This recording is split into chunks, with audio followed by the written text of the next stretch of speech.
challenges, but also your own personal strengths and your business strengths.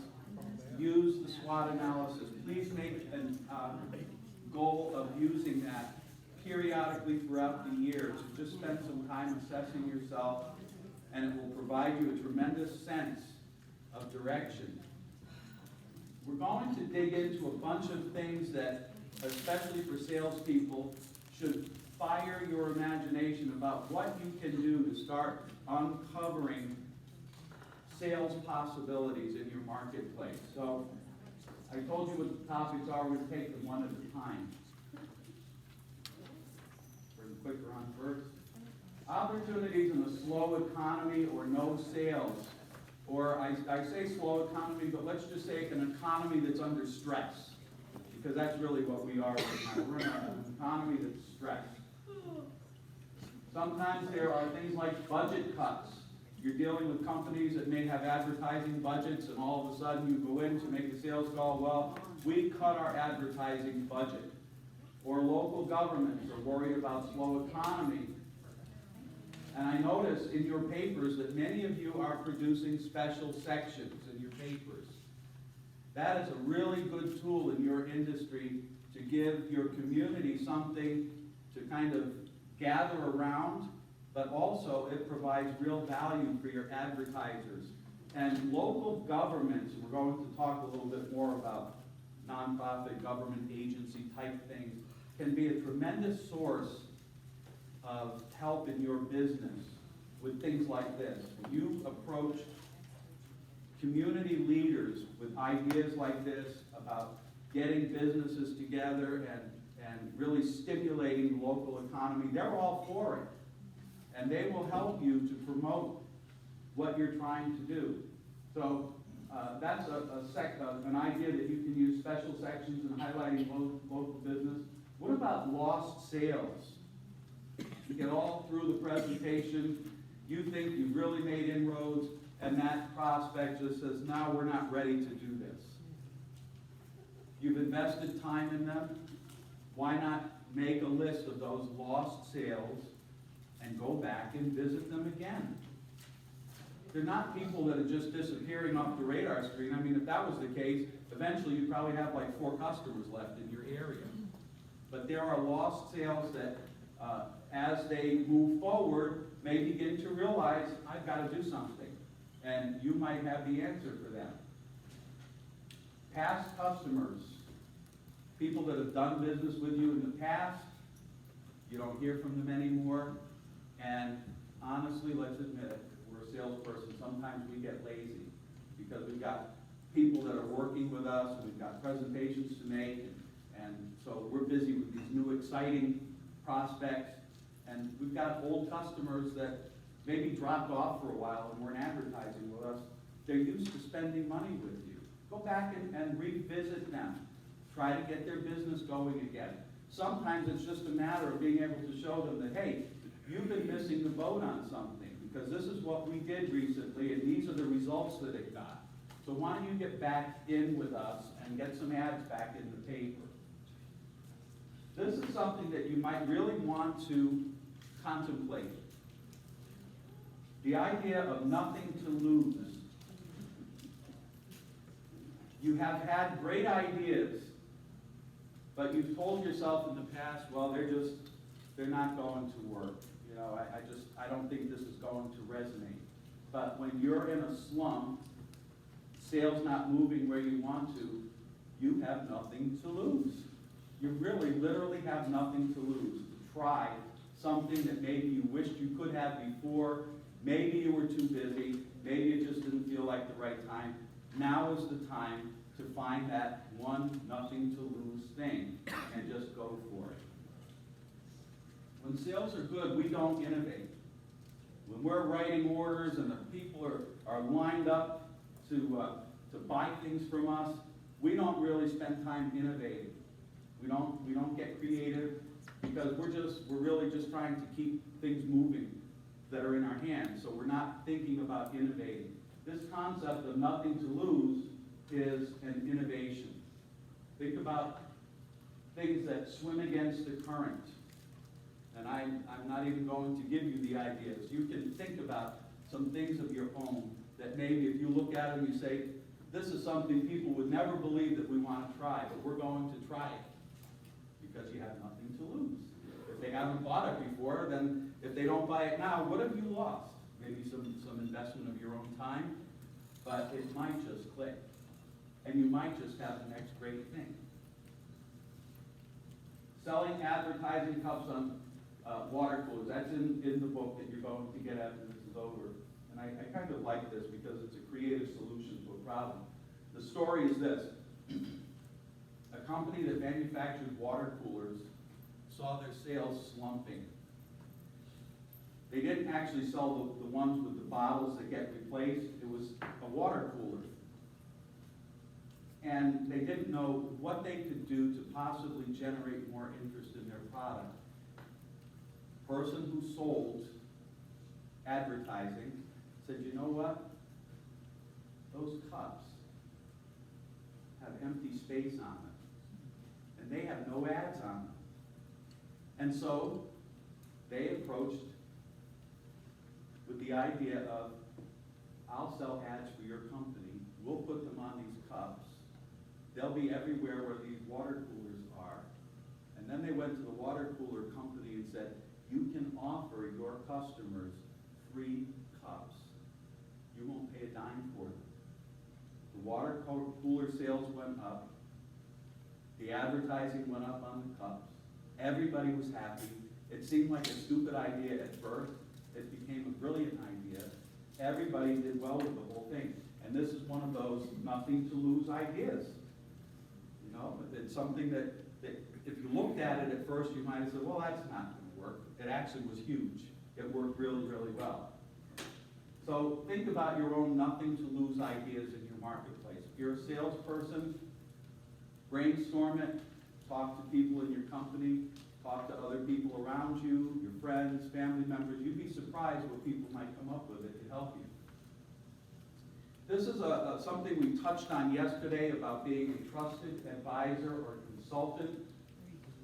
Salespeople think of themselves as salespeople. Actually, you really are an advisor. And when I teach people about sales, I really teach them to work very hard to uncover every bit of information that they can learn about someone, because when you learn about them and their business, you develop the ability to advise them. And when you're giving them good advice, they're going to do business with you. It's a very simple rule in business. People will buy from other people that they trust. So you have to work with your prospects and your existing customers to keep that trust. And you do that by making yourself a trusted advisor to them. We talked about this just before. Your connections in the community, your knowledge of the local business scene. You are right there on the ground with all of these people. You know what the challenges are businesses are facing locally, but you also know what some businesses are doing to meet them. And you can become the one that's like the bumblebee, just visiting from one business to the next, sharing, cross-pollinating, sharing ideas, giving people suggestions about their business. Making yourself a trusted advisor or consultant is very, very important to them.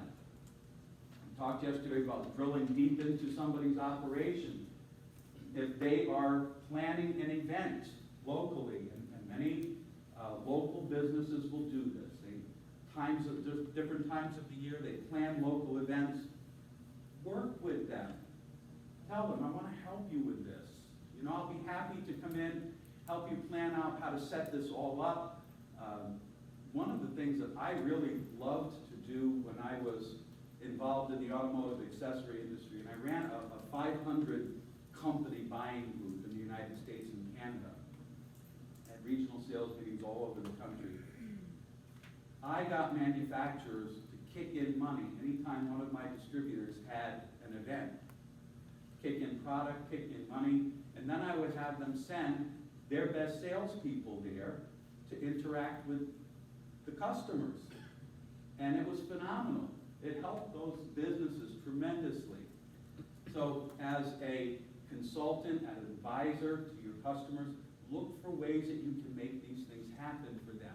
Because what that does for you is just what that statement says. It drills deep into their operation. When they think about the possibility of saying no to you the next time you come in to sell advertising to them, they're going to remember, well, they came here in the spring and they helped me with that promotion. It was phenomenal. It was like the best thing that ever happened in my business. Yeah, I'll spend money with you because you're very important to me. They trust you and they feel that you are going to help them. You can help with cross-marketing with other businesses. This is the thing I kept mentioning. I kept making my little commercials earlier. But be familiar with the resources in your community. Is anyone here connected with their local SBA office? You know who the SBA director is? Do you know who the reps are from the SBA office? How about SBDCs? Do you know what those are? Small Business Development Centers. Do you know that that is a huge operation all over the United States? And they are funded by the federal government, and they are connected with universities and communities. Pennsylvania has one of the highest amounts of SBDCs in the United States. What are they? They're think tanks for small businesses. Anybody in the local community who wants help with funding, financing, organizing their business, mentoring, can go to a small business development center and become a client. And guess what? It costs them nothing. Zero.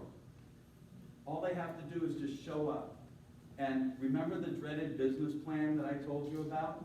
They will help you write your business plan, because that's one of their prerequisites. You have to have some kind of a business plan for them to work with you.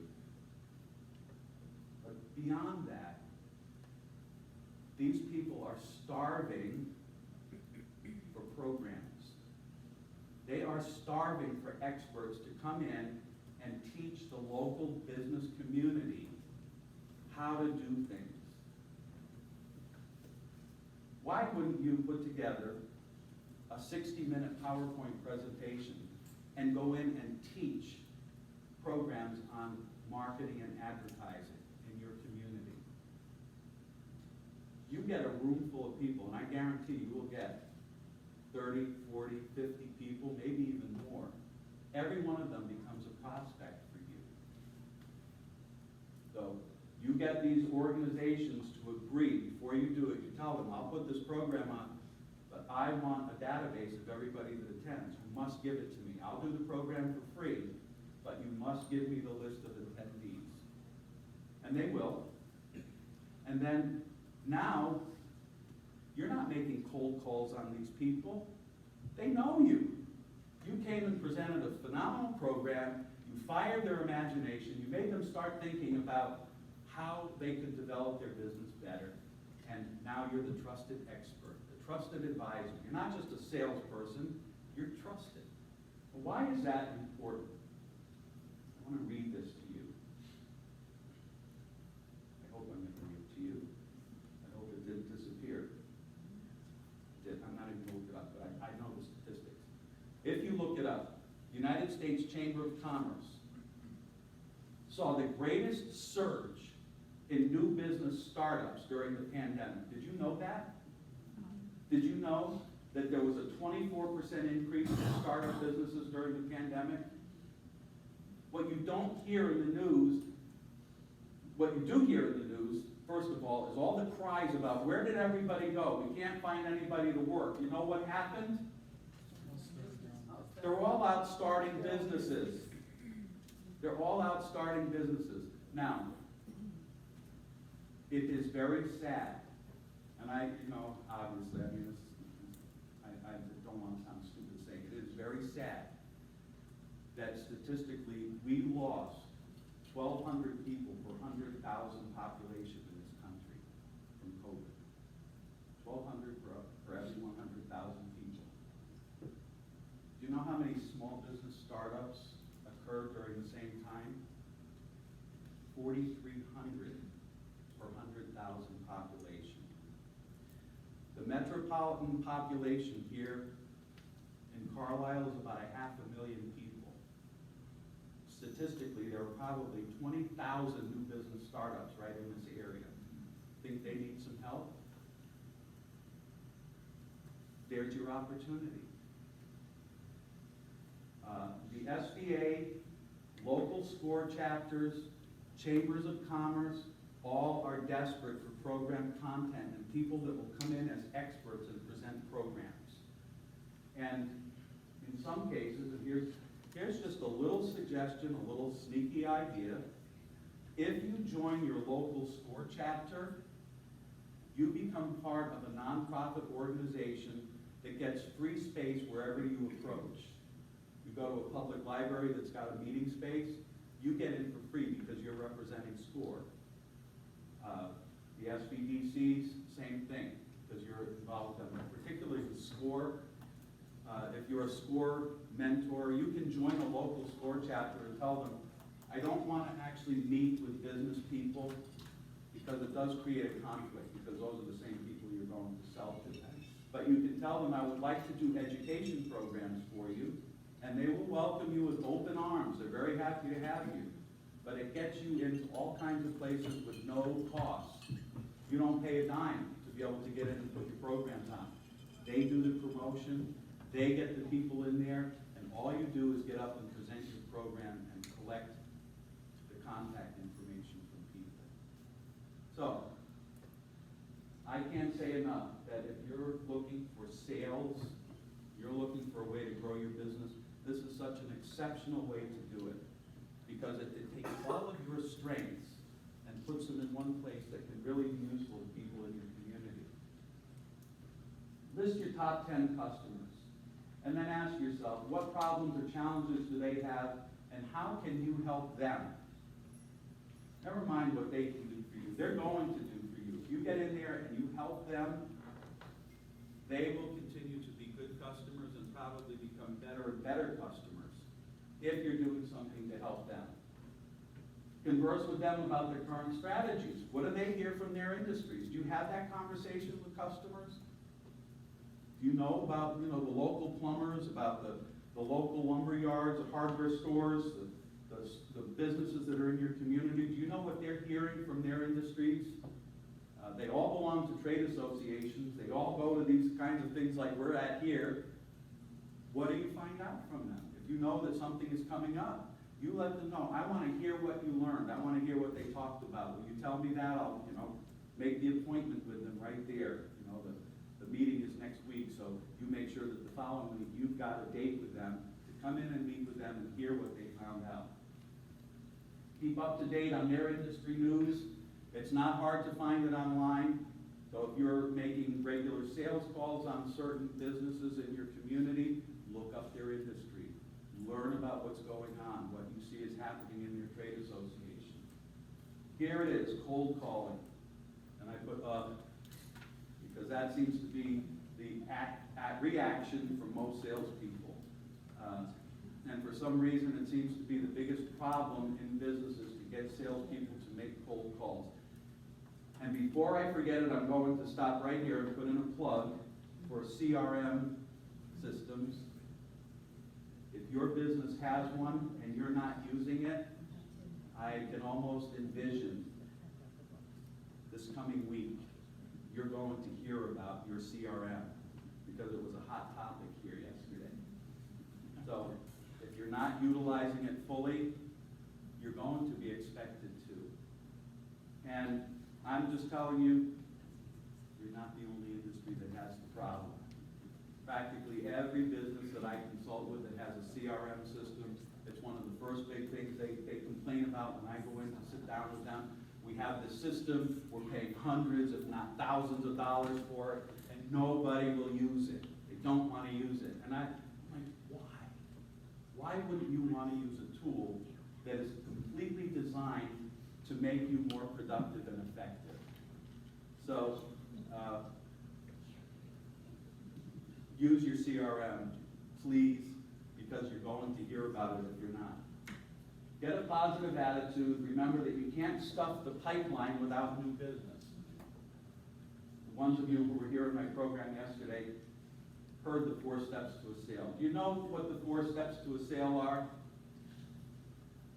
What's the point of each step? You know the answer. Get to the next step. Get to the next step. There are 4 steps. Nancy The said interview, the proposal, the adjustment to the proposal, and close the sale. Every one of those steps, those 4 things, are your sales pipeline. That's what you do as a salesperson. And your goal in each one of those steps is not to get a sale. It's to get to the next step. Because you have to get to the next step in that process to reach the last step, which is to get the sale. You cannot shortcut it. You have to work it that way. It has to be done that way. So, everything that you do is designed to move that process along. Cold calling is an absolute must to be able to have that process work. I've already given you one idea about how to generate an enormous amount of prospects for cold calling, which actually won't end up being cold calls because now they've already met you and they've learned that you're an absolute genius, you know how to fix everything about their business, so now you can sit down and talk to them about how you can help them. So there's one source for you that you really, really should be working. You should view each call as a new opportunity. Learn something about the business, keep the door open for the future. Not everybody's going to say, yeah, okay, let's give me that proposal and I'll sign it. I don't care how much it is. Everybody's got variations in how they're going to respond to you. Don't expect a 100% win, but you're going to be generating the interest if you do this. Keep good records. I say as simple as a journal. I put that in here while I was preparing this part, simply because I remind salespeople, always write things down. Always, always, always. You're in a conversation in somebody's business, you make sure that you're writing the stuff down that you talk about.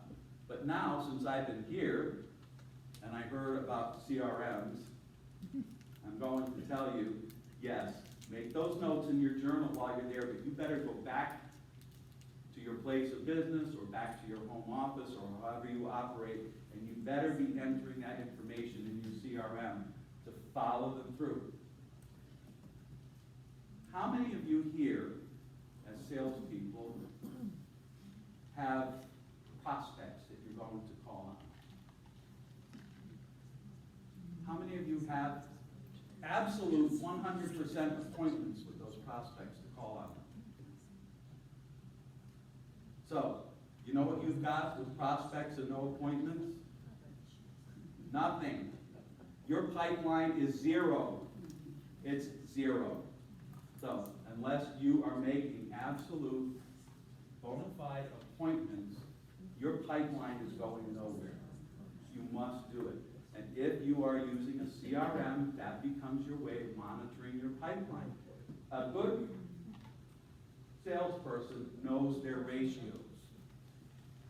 And I'm not going to put anybody on the spot, but here's simply how it goes. You have to make a certain number of calls to get to a certain number of proposals, and a certain number of proposals to get to an adjustment of those proposals and then ultimately a sale. You should know the ratios. And as I said, the process involves simply getting to the next step along the way, and each one of those steps requires an appointment. A definite commitment from that prospect to meet with you and further the conversation. So if you haven't done that and you're just sitting there saying, yeah, I got all these people that, look at them all. There's 100 people here I could call on, but you don't have any appointments. It doesn't matter. It doesn't matter if you only have one. You're going nowhere. You have got to have the appointments with them. So there it is. Cold call, appointment, discussion, proposal. How many cold calls turn into an appointment? Only you know the answer to that. That is individually what you have to keep track of. You should know what the ratios are, so that it's no shock to you that if you've made 10 cold calls and you haven't gotten an appointment yet, but you know your ratio is that you have to make 12 calls to get an appointment, while you're getting real close. And so you don't stop, you keep going. How many appointments turn into proposals? How many proposals turn into sales? Every one of those things are measurable. You must keep records, and if you have a CRM system, you must use it to be able to track it. Learn to love cold calls because they build your pipeline. That's your lifeblood as a salesperson. If you're just sitting around waiting for old existing customers to call you up and plop money in your lap, then you're not going anywhere. Because if you keep doing what you do, you're going to get what you get. And that's it.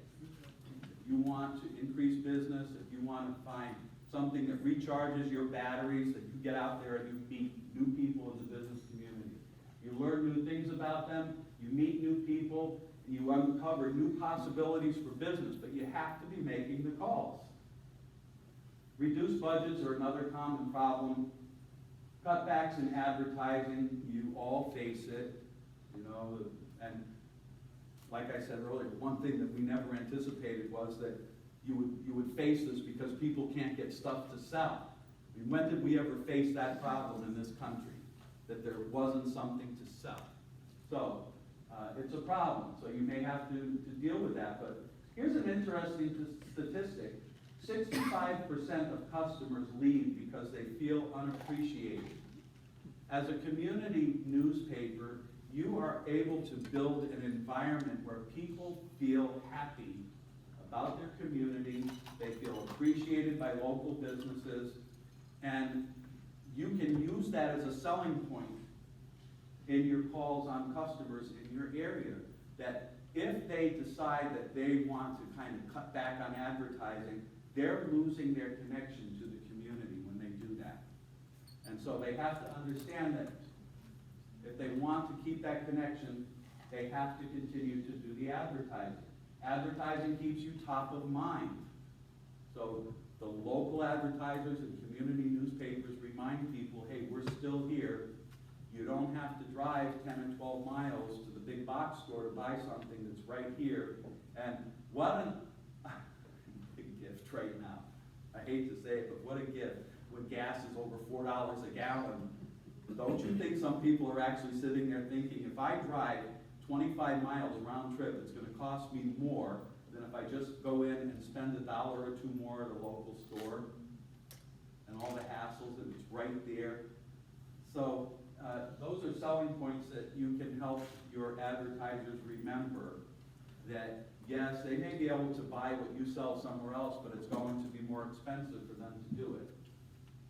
It's also harder to get a stone rolling than keeping it moving. So if somebody decides they're going to hit the skids on advertising and they're not going to do it, their problem is that when they go back into the marketplace, they're going to have a very hard time getting the momentum again. I'll tell you a story about a company in Wales, the country of Wales, that manufactured jeans.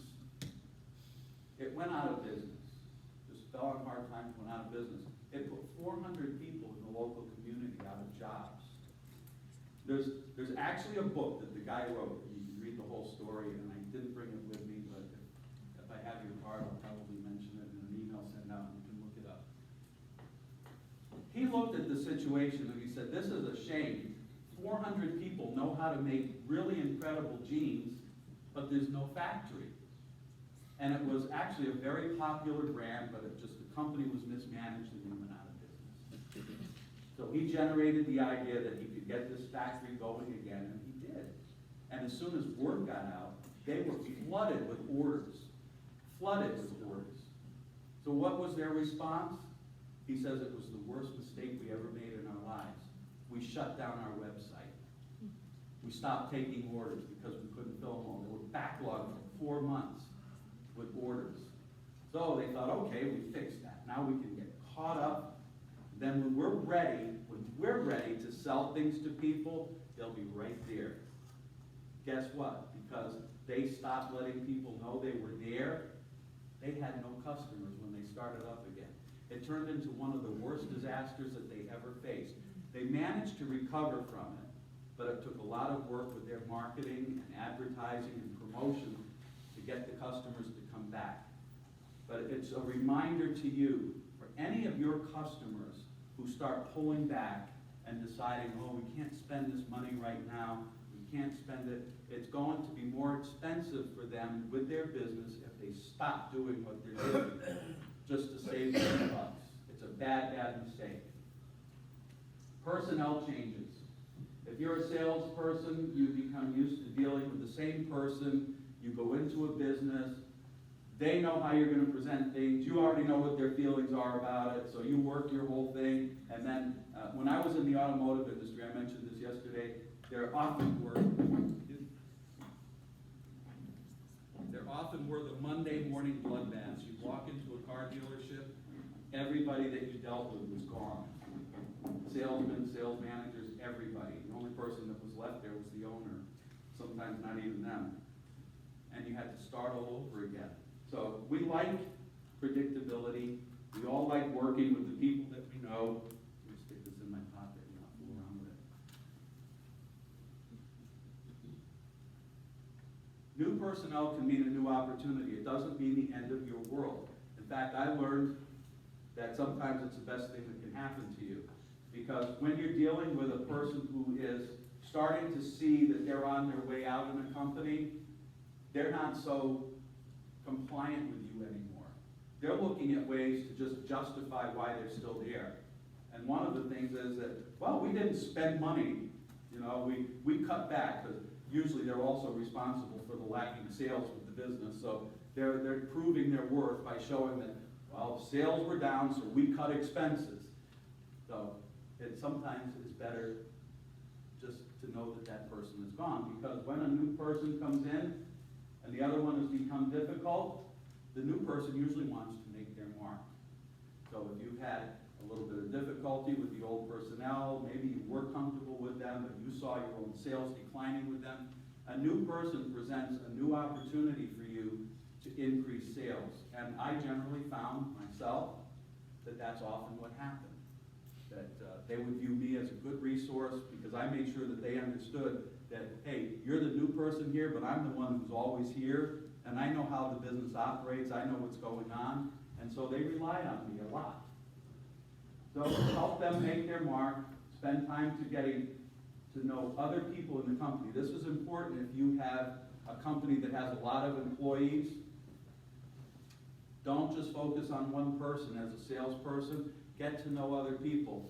As odd as it may sound, some salespeople have actually gone and got to know the people that work in the warehouse or the loading dock or the janitor, because guess who has the most information about the company? It's not the ones that clam up every time you ask them about something. It's always some low-level worker who hears all the conversations and knows exactly what's going on, and they may be your best source of information that will help you. Networking is another thing that you need to do. We're now finally starting to see more local events. It can be very helpful to you to be present, show your face, participate in them. I already gave you another idea about using the SBAs, the SBDCs, and SCORE. Be a participant in those things. Get them to promote some programs that you present, and it'll give you an opportunity to find new people. Converse with people, hand out business cards, and collect business cards. Business cards are not dead. Despite all the digital magic that we have, the business cards still are extremely useful. Get people's business cards. Prepare a PowerPoint on advertising strategies. I'm sorry this is a little out of sequence, but I just kind of happened on all of this about the SBDCs as I was sitting here yesterday. So, get invited to these chapters, participate in their events. Build up your reputation as the advertising expert in your marketplace, and be familiar with other types of media that your customers may be interested in using so you can speak knowledgeably about it. Make handing out your business cards a habit. Steve Schiffman teaches this, and I don't disagree with it. He says 5 business cards a day. Get a card from the other person, and guess what you have now? A new resource for cold calls, except they're not a cold call either. Because you're there in the community, you get talking with somebody, you give them your business card, they take yours, you look at it and say, oh, this is interesting. Tell me a little bit about what you do. and just leave it at that.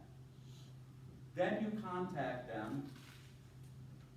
Hey, this is Bob, Joe, whatever your name is, Susie. I remembered our conversation. You do this or that. I really would like to learn more about that. I have some time in my schedule. You set the day and time. I'd like to stop by and talk to you a little bit. 99% of the time you'll get an appointment. Because they already know you. They know who you are. They'll remember the conversation. Obviously this works if you're fast. You don't let it sit on your desk for a month and a half because they're going to forget you. But you do it right away and you set the appointment. You've got another cold call that's not really a cold call. Your boss, manager, coworkers may actually know something. This is the last part of this, but believe it or not, sometimes they do. Sometimes they do.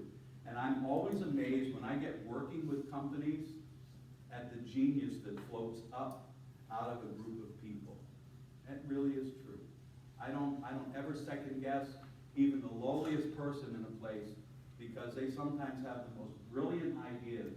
So, discuss your recent challenges. If you're a salesperson and you're hitting some walls, you can't seem to get where you want to go, don't not say anything. Say something. Talk to the business owner. Talk to your manager. Have a sit down, even if it's only 15 minutes, and present the problem that you're having and get their input. Talk to other coworkers. Get input from people. Ask for suggestions. And if you are an owner or a manager of a company, develop a regular session internally where you have a group think tank. You have to do this. It has to be part of that sheet that we had with your personal goals, your own business plan. As a business owner or manager, that probably should be part of your plan to make this a regular feature of your business life. Without fail, if you set a date and time for it to happen, it will happen every time it's supposed to occur. So that you are generating enthusiasm and excitement within your business, and also having people have the opportunity to bring up problems that they're encountering and get a group collective think tank about it so they can solve the problem. The worst thing that you can do is isolate yourself if you're a salesperson. Don't think that you're the only person that knows the answer, because there are lots of people in your company that know the answers. And oftentimes, in spite of the fact that maybe you look at the owner of the business as that person who's just there to make your life as miserable as they can, they're the ones who started a company and built it up to where it is. And the bottom line for them is their bottom line. Their money's there sitting. They don't want to see it drained away. They want to see it prosper.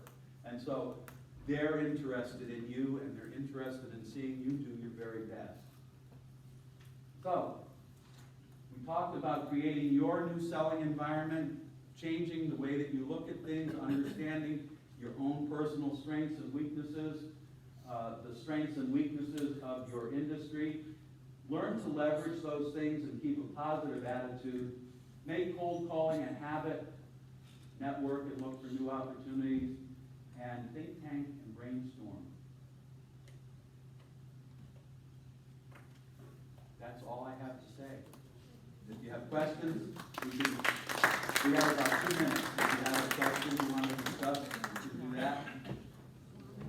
Otherwise, thank you so much for having me here. You really are a great bunch of exciting business people, and I mean that sincerely. I talked to some industries, and I just tell you this. I'll tell you this story for a minute. Thank you very much. And I had to speak to appliance dealers one time, and they were the saddest group of people that I ever met. I sat there after lunch, and they were all sitting in the room talking about how they didn't even want to go home because that none of them were going to be able to meet their payroll that week. They didn't even want to go home. I was like, wow, this is like really bad. So, you know what? You guys have challenges, but you are a very positive, forward-thinking group, and I've enjoyed being here with you. Thank you for having my wife and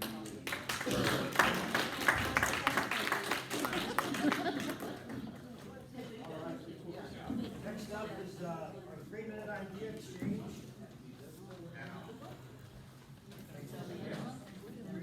you signed up. Seth Eisenberg and I will be calling the presenter as well as the next presenter. So the next presenter, please be ready to also. You need to, okay, stop the cell table.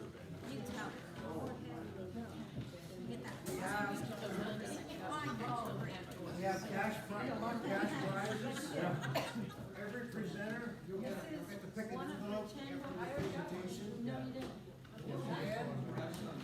And do not open the envelope until all 10 people present. You need, or did you get? Didn't get. Didn't get? Didn't get? Thank you. Keep on handing out.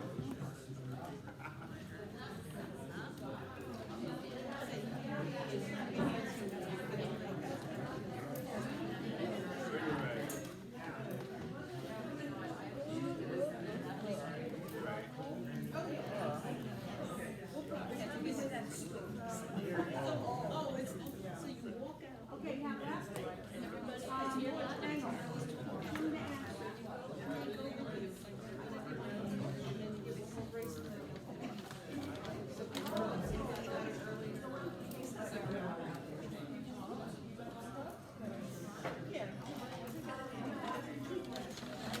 Daniel Hildebrand.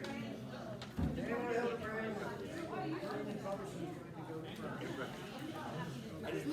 You're gonna be next. Michelle, you're going to be next. Right there. John, give them the attention they need. You start the time. Okay, go ahead. Daniel Hildebrand.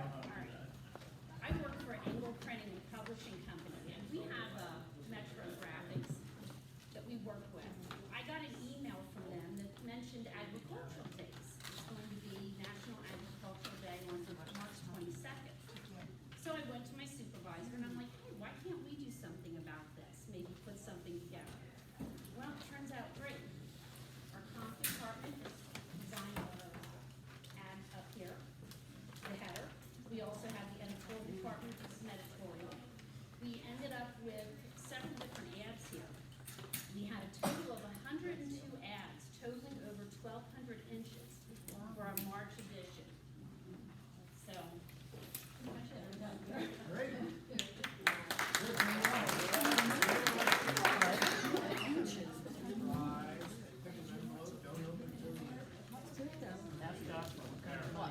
Huh?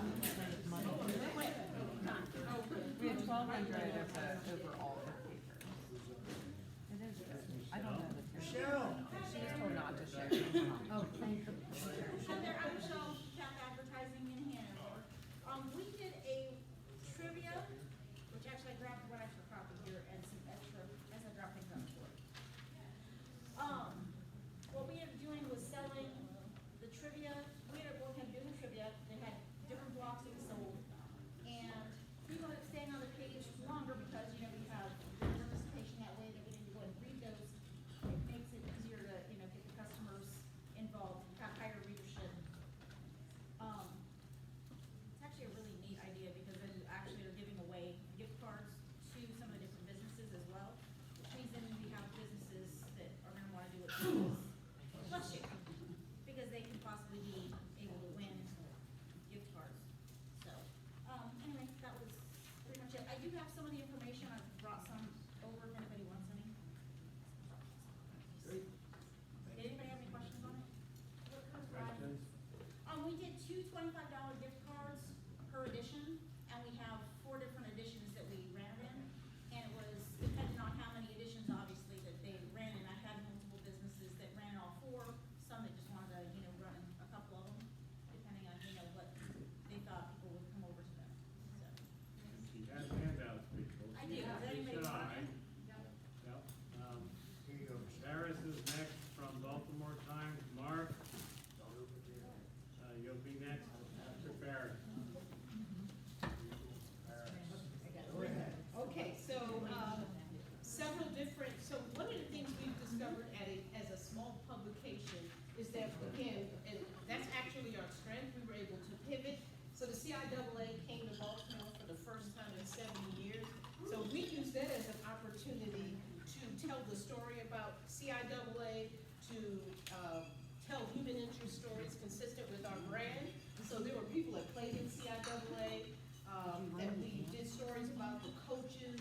schools, the people that came from the high school that played. So we were able to do a publication, it raised how much, to about $25,000 for us. It was a special issue, so what we decided, instead of doing a pullout, we said, let's just make this a special issue. We're the only ones in Baltimore City, besides the Baltimore Sun, that has a box. So we took that opportunity, we had our boxes wrapped, we just did a takeover campaign, we created a micro website. All of our social media, they gave us the social media, we didn't have to pay how many minutes that. And then, so we were able to literally, and what happened, it elevated our profile in the city. So now we're getting people calling us, wanting to partner with us.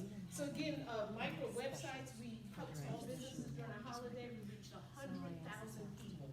77 digital, and we use our social media, we created assets, and then including our print publication, so that was exciting. Partnerships, talk about meetings scheduled to meet with Visit Baltimore, so there's a digital calendar, and so we pitch to them, be a tourist in your city, so that helps local business, so we're partnering with them, downtown partnership with Baltimore Restaurant Week, so we are going to promote the local, black businesses, restaurants, and so we're a niche publication, so we are the only ones that you could connect with the community. Exciting thing for us, and our print is our strength. You've probably heard of the Afro newspaper. I congratulate them 130 years in the industry, but they only distribute to subscribers. So we are giving out free, so we are the print publication that you use to connect to the community. So we're using that opportunity for city, state, local to say, hey, you want to connect to the community, you want them to know about the services? Well, we are the publication because we are throughout the entire community. 30 seconds. So we are in, I had 30 seconds. Yeah, I wasted 15. So we're in supermarkets, we're in barbershops, we are where the people are locally, and we tell them, we close that digital divide, right? So for those who don't have access, we are the ones, and of course, we have a lot of senior centers.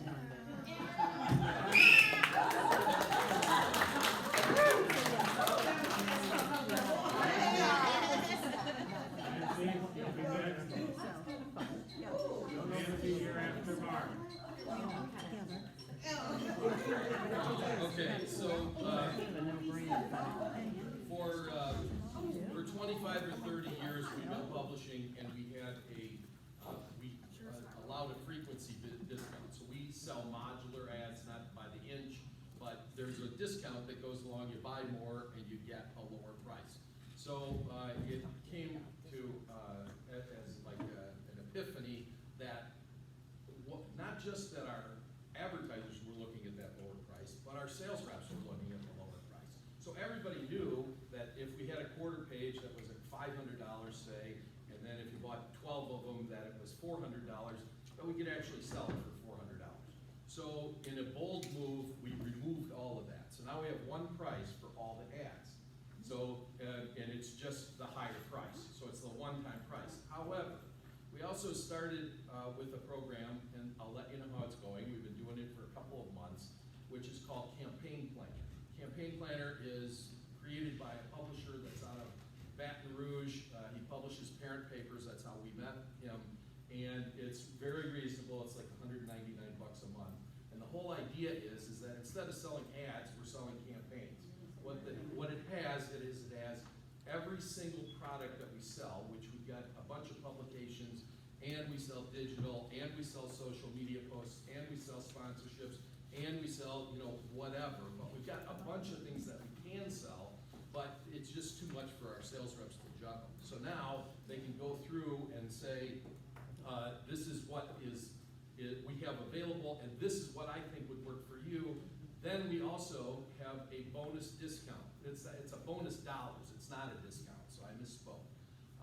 So once you spend $1,500, you get $500 additional that you could spend with us. Once you spend $10,000, you get $4,000, whatever it is. But it's automatically broken down in the software. So we'll see how that works, but it's going very well. Two other things. One, we sell our front covers, which is, and we've sold like basically all of them for the rest of the year. So there are certain requirements, we have to have our masthead, our logo on the front. We have to have our page, our little notes that say page 20 is this story and page 15 is this story. And but we've sold all of those. And one thing that we have some fun with is we do fake ads. So we do a fake ad in our senior publication. So every month we have an ad that's not real, and we get to test our own ideas to kind of make up an ad that and people guess what that is. It's an ad that we create that's not a real ad. Yeah, I mean, it's not, it's an ad for. Sure, sorry.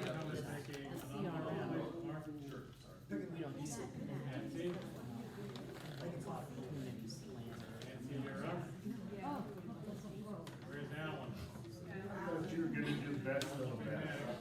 Okay, category is nonprofits, and because we're such a part of the community, it's a fit for them to be advertising with us, right?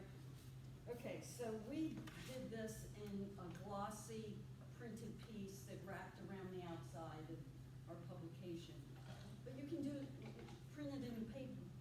So, we rise by lifting others, pull at the heartstrings. Let me just give you a little bit of the creative, if I can get it to scroll. As you give this holiday, spend on someone less fortunate, your $50 donation matters. See below. Asking you to simply give as you count your blessings. Okay, then each nonprofit that we presented it to, we asked them, to participate, because we're creating the mental environment, reminding people at the holidays to give something to someone less fortunate. But we used the $50, and we said, what does $50 do for what nonprofit? So Bethesda Mission said, your $50 will provide a day at the shelters for one man or woman guest, including 3 meals, clothing, shelter, counseling, and care. Salvation Army, put pictures in what the $50 will give, and each one used their space because I wanted, I wanted them to quantify the value. How much time do I have? Okay. No problem. So, it's a category. Nonprofits are a category that they'll go into a printed piece side by side each other. They each have their own mission, so that was good. It was certainly revenue we wouldn't have had, and, it was profitable. I thought I'd do it every year, and then COVID hit, and I was understaffed.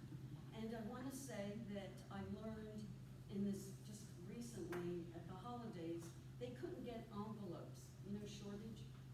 So you know how we get things in the mail every December to donate? They couldn't get the printed envelopes. They were really struggling, nonprofits, just as a category, and I was kicking myself that I didn't do this again for them. But anyway, does that make sense? Yes. Okay. Nancy, you want to get your money? You're not open. What else are they Thank getting? you. Nice job. What else do they get? Oh, a little pot of gold. Gold chocolate. Alan, Please, you'll be next. Please. go ahead, Alan. Alan Cole from Cap Advertising. I just wanted to present, by the way, I presented our hunting and fishing guide out in Iowa at the ACP conference and won grand prize $500, so I'm assuming one of those envelopes will have at least 500. Anyway, from the beginning of time, we did hunting and fishing pages. And they just started to get very stale. We did them inside of our merchandiser, our weekly shopper, and they just got stale and stale and stale to the point where we had 3 butcher shops competing, and even the butcher shop was like, why are you putting me next to another butcher shop? Well, that's all we had. So we decided about 4 years ago to try something new. We tried catalog. Gary and I kind of got together with our CEO at the time, and we put together a small catalog. And that one was like on 50-pound paper. It wasn't glossy. Ran 24 pages, which we were thrilled with for our first one, 24 pages. So next year, we decided glossy prices came down, we decided to get into glossy, went up from 24 to 48 pages. Last year, we went from 48 to 72 pages. Full glossy. What really makes us successful is in the hunting and fishing industry, and as a hunting and fishing hobby, nobody likes anything more than their picture in the paper. Our daily paper, which is almost non-existent anymore, doesn't do that. When I was a kid, if I shot a buck, boom, the first thing I did is I sent it off to the daily news. They don't do that anymore. So this is a great way for all the community, kids, fishing and hunting and first kills and 90-year-old great-grandfather who just shot his last buck and all that kind of stuff. They get them in here, and now it's gotten to the point that the taxidermists, the butcher shops, you name it, everybody wants in here because they're supporting the kids and they're supporting all that kind of good stuff. So, I mean, we even get weird stuff in here, like greenhouses. Hey, fine, wonderful. So, How many did you print? 7,500. 7,500. And took it to the advertisers? Yes. Is that where it had the crazy recipes in? Oh, yes, I'm sorry, thank you, yeah, we do a lot of recipes as well, so, we are having the community send in the photos, the community sends in recipes, Don't ask me where Alan got some of those recipes there. yeah. I had to They're really dig gross. through the store. Yeah. Did you try it? Once a year. We do it once a year, September. Puppy guards. We drop them in. I mean, each business who is in here will take a bundle there, we'll take them to your Turkey Hills and places like that. Your $500. Open it right away, Alan. Do not open. Alan, do not open. Oh, no.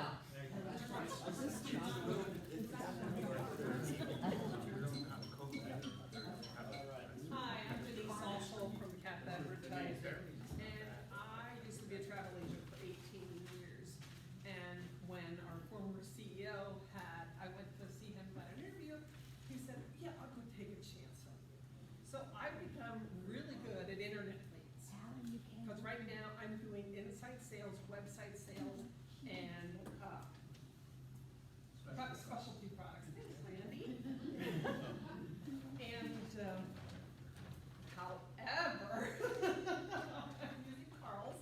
I was gonna say but, and I'm like, oh, good, Carl. However, I've become known as, where did you find them people? Well, I dig down, I drill into the internet. I use such sites as, if you wanna find somebody that you can't find an address for, a phone number, an email, a website, or whatever. Sometimes the simplest things come up at, like, there's one called Build Zoom. When you go in there, you can actually drill down further and find these people. Just as simple as MapQuest will get you an address if you don't know where you're going. Some of the Chamber of Commerce sites will get you there. There's also one called Show Me Local. So I started using that. If I go into that site, I can actually find out email addresses for some people if I can't get a hold of them. I also use Yelp or Waze, and there's a new one actually that I've been starting to use lately. It's called Visipedia, but I found that if you go into that, you can really drill down and find out A, who your contact is, or B, where they are, what they're doing. Wow, thanks. We'll need that list. Next is Tim, Barbara's up. Next, after Tim. Barbara. Get out your pens, write these down. Who's looking for an opportunity today? Yeah, all right, I see a few hands there, all right. Okay, an opportunity. Who's looking for hidden treasures? I know where to find a few. Okay, I've been working with auctioneers for 12 years now, and now I'm finding another competition to auctioneers. Now, some of you took us up on auctioneers. Largest concentration of auctioneers in the country is Pennsylvania and Ohio. So, every surrounding state around that fits into that well, they took the map down. Fits into that demographic as well. There's auctioneers out there. There's antiques to be found. Okay? And there's some key words that they're looking for when people are buying antiques. Write these down because this is what you want to say to your antique shops. All right? They're looking for history. You've provenance, right? Okay, they're looking for history, verified, they want documentation, all that kind of stuff. They want quality. People are looking for something to invest in, all right? That's what their buyers are looking for, so you use the word quality. They're looking for rarity, they're looking for creativity and craftsmanship and rarity. And then the fourth word is authenticity. It's gotta be the real thing. In a world of fake, they want something real. That's what those people are looking for when they're looking at antiques.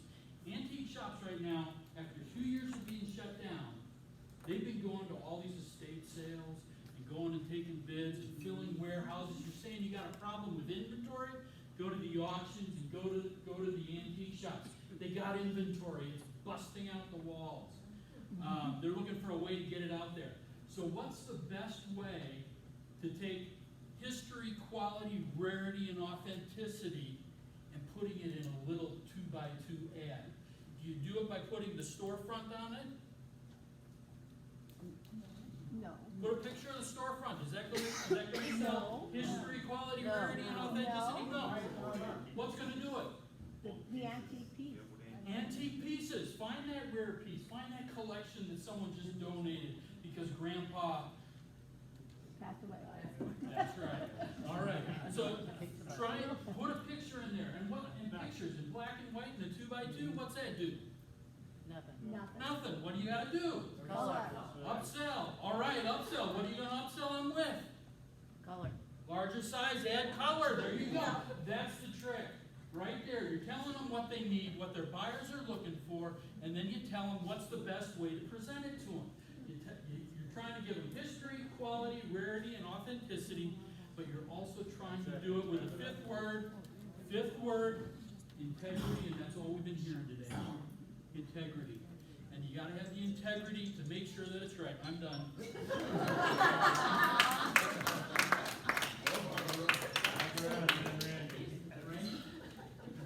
Okay, so my idea is a little bit different as a salesperson. It's more about customer relations, retention, and it's old school mentality meets today's technology. It's called mailbox power. It's an automated way to send thank you notes, personalized thank you gifts.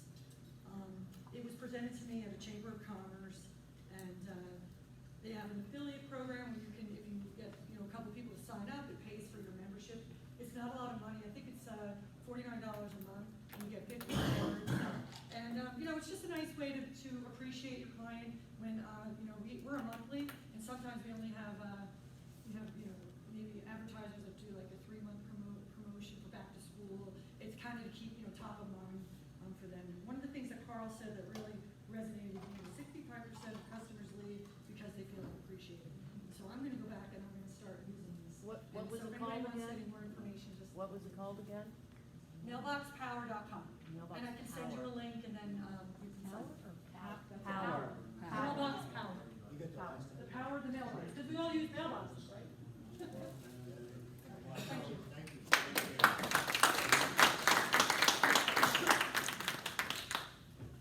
Now, full disclosure, I'm not an envelope, so you're right.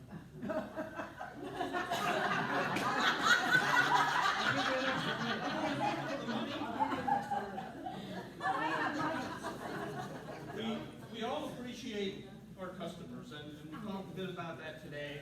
And one thing that we've done in the past, and we just reprinted them, and we're going to give them to our salespeople and to different employees in our company. It's a thank you card.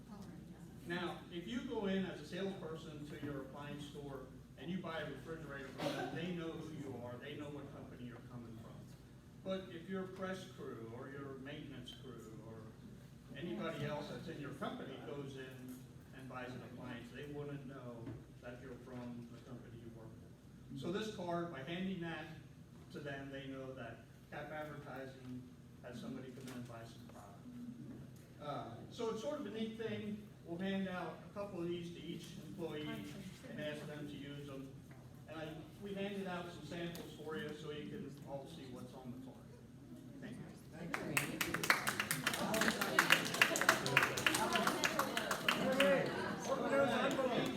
Thank you, Randy.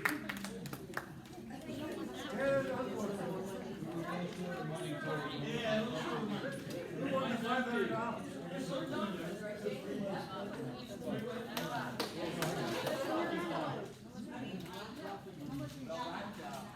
Oh, no, wait, no.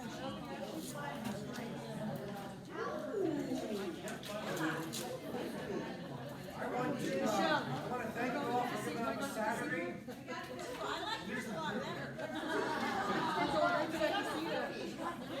I want to thank you all for giving up your Saturday to improve yourself. I hope you found some knowledge.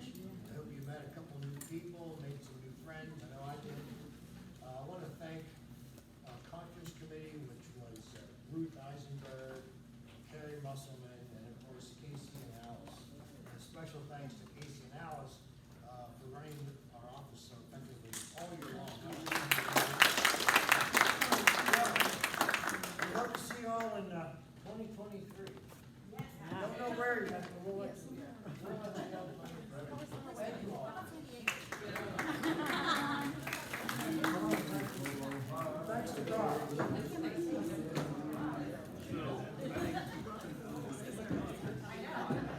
Nancy, do you have a sample? What you did? Would you like to send me a PDF or something? I don't have it. Of all the things I forgot my business card. John? Yeah. S-C-A-A-F-F-N-E-C. Go ahead, and the address is, that's who I am. Okay, and my email is John at thebeacon.net.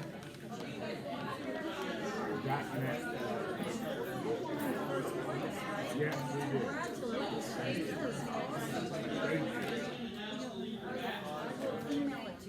Okay, I like your idea.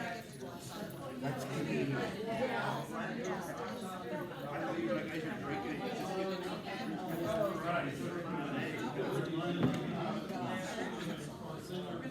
Yes.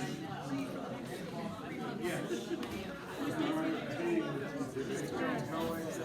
I will. I have your email. Do you want me to email you that page?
Campaign, keep in mind, that's pretty tough. I'll bring it back, I'll bring it back and then bring it back.